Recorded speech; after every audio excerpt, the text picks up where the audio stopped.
Hello everybody, welcome to the Wonky Angle, where I talk about electronic music, both new and old. And today I'm talking about album number 6 from Tangerine Dream, Rubycon. Right, so Tangerine Dream had come off the heels of their most cutting-edge album yet in Phaedra, which saw by far the most success any of their project theirs had seen up to that point. So of course, with all the newfound success they were seeing, they were raring to go for another round. We know the sound works. Let's do it again! Though at the same time, with how many technical problems they'd run into during that album's recording, they may have slightly been hoping for a do-over where things might go more smoothly behind the scenes.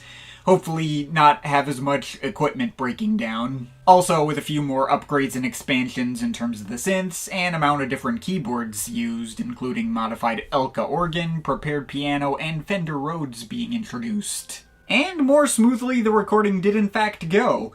As far as I can tell, the worst technical problem they ran into during this album's recording was the studio they recorded in occasionally had like a slightly inconsistent power supply. The resulting album didn't sell as well worldwide as Phaedra. I don't think any other album of theirs ever reached that album's level of success. But Rubycon certainly came pretty dang close, even charting higher than Phaedra in the UK only. Like Phaedra, it is just as often considered one of the band's greatest achievements, and it's not difficult to see why. It's basically a more stable and full-sounding redux of the approach they went in on Phaedra, and I can totally see how many would view an album like this to be an across-the-board improvement on the ideas that came before. That's admittedly not how I personally view the album. For me, the step up in stability in production also came with a step down in terms of structuring and how interesting an overall listening experience it ended up being. Truth be told, out of the back-to-back trilogy of their most well-acclaimed peak period records, Rubycon was the one of the three that I got into the least back in high school. Phaedra, as well as the studio album that came out right after this one, always connected with me a lot more, while this one tended to fall in the background more easily for me. Coming back to it for this video, it definitely clicked with me significantly more than it did back then. Again, I can totally see where its biggest fans are coming from, and it's still a very solid album to be sure that's absolutely worth hearing.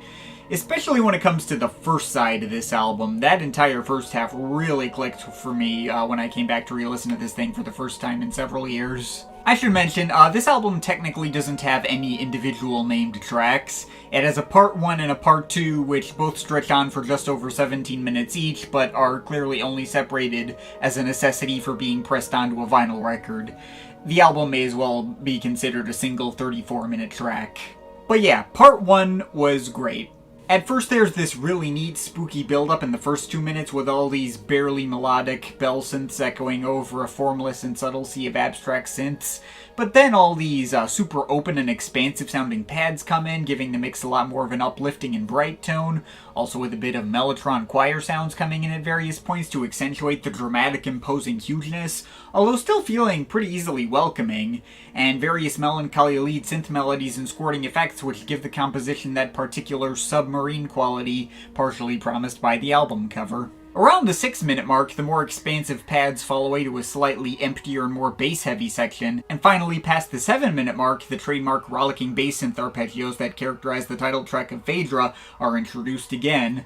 Also compared to that track, where they kind of floated upwards and downwards in key a lot, here they provide a much steadier and more stable foundation for other layers of synth and mellotron melodies to be built on top of. Those melodies get pretty dramatic and driving. The mellotrons in particular start to resemble other orchestral instruments like oboes and whatnot, and there's some particularly epic moments where there are these like reversed piano chords building up into a dramatic bassy organ stab, kind of in a similar vein to Pink Floyd's One of These Days, followed by the bass arpeggios getting even thicker and more rhythmic and driving, and the expansive mellotron string pads from before return for the album's biggest and most imposing climaxes, before gradually winding down over the course of its last 4 minutes, and reaching its last portion, which has a lot of processed pianos played reverse and forward as if they were also synth pads. There's a constant sense of driving forward momentum and well-maintained tension throughout this entire first side. Really kept me on the edge of my seat in a way it never did when I was in high school, and I'm not sure why it never did more for me back then. It's pretty kick-ass for me now. Granted, as great as the first side of this album is, I don't feel like the second side is quite able to match the same heights. Not to say part 2 is executed poorly by any metric, it just kind of rehashes some of the same ideas in a less openly riveting manner and pales in comparison to part 1.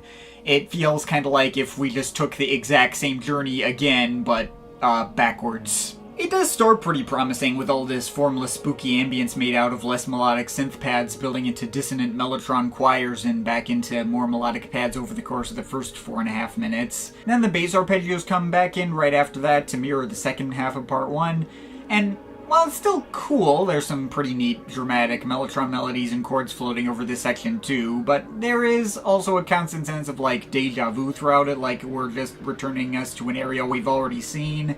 While also feeling like a bit emptier and more bare bones than the section from part 1 it aimed to mirror. Doesn't have quite the same sense of momentum or weight it did before. Eventually, around the 10.5 minute mark, the section culminates in a pretty neat ascending progression of organ chords, and around the 11-minute mark, all the arpeggios fall away into a more peaceful blend of pads and processed field recordings of the ocean, which carry on by themselves for a while, eventually leading into a final spooky ambient passage which carries over the last 5 minutes and features various other melodic pads layering over each other, and a few light woodwind imitating mellotrons varying in dissonance and pleasantness. Again, it's neat and makes for a nicely calming finish to the album. Perhaps might also mirror the opening stretch of part 1 a little bit, but doesn't feel as vast or open or inspirational as that section. But that's everything on Rubycon. Kinda conflicted feelings on this one. I can once again definitely see where all the people hailing it as their best are coming from. I'm sure I'll get comments from people who don't believe the second side is underwhelming at all and who feel it perfectly matches the scale and scope of the first. And I would totally be able to understand that perspective.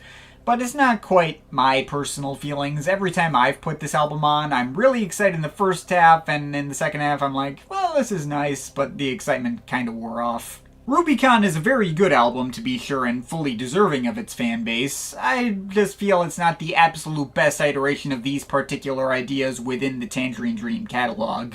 Phaedra may have sounded more primitive and not hit a height as big as this album's entire first half, but I felt like that album had more interesting ideas going into it and did a much better job of consistently holding my attention from start to finish. Heck, I'll also give a shout out to a live album they put out in the same year as this one, Ricochet.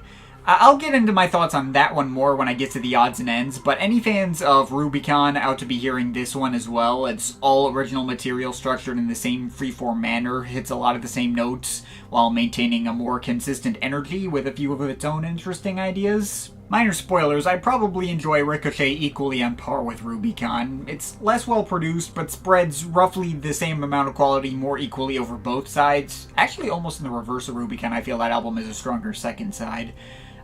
Even though I technically don't consider that to be part of their main studio album canon and opted not to dedicate a full video in this series to it for the sake of maintaining some consistent rules, so as not to let the series drag on way too long for its own good. A lot of people do consider that a main album, and multiple people have specifically asked me about it, so I felt like I ought to go out of my way to bring it up here. But I digress. Rubycon is kind of a classic by default, being another iteration of the most well-known trio that Tangerine Dream comprised, focusing on the sound they became the most famous for pioneering, still before anyone else was really doing it. I think there's just as valid an argument to be made that this is their best work as any others from this era, since it does in fact feel like a further development and refinement on what they were doing before. But on a personal level, I merely think Rubycon is a very good album and not a great one. It starts out great, but loses steam in its second half, and between Phaedra and, again, the album that comes after this one, which deliver very similar ideas that connected with me even more, Rubycon doesn't feel like it sits among their absolute best for me. Out of the first 16 studio releases that I'll be focusing on in this series, I personally feel this is more of a middle-tier effort from them, and I'm overall feeling a 7.5 out of 10 on it. But of course, this is just my opinion. You can feel free to disagree with it, but I'd like to hear your thoughts, so leave the comments in the comment thing down there. Shout out to my Patreon supporters. There are some people you want to add yourself to that list. Link to my Patreon is in the description. But yeah, that's pretty much it. That's all for today. See you next time.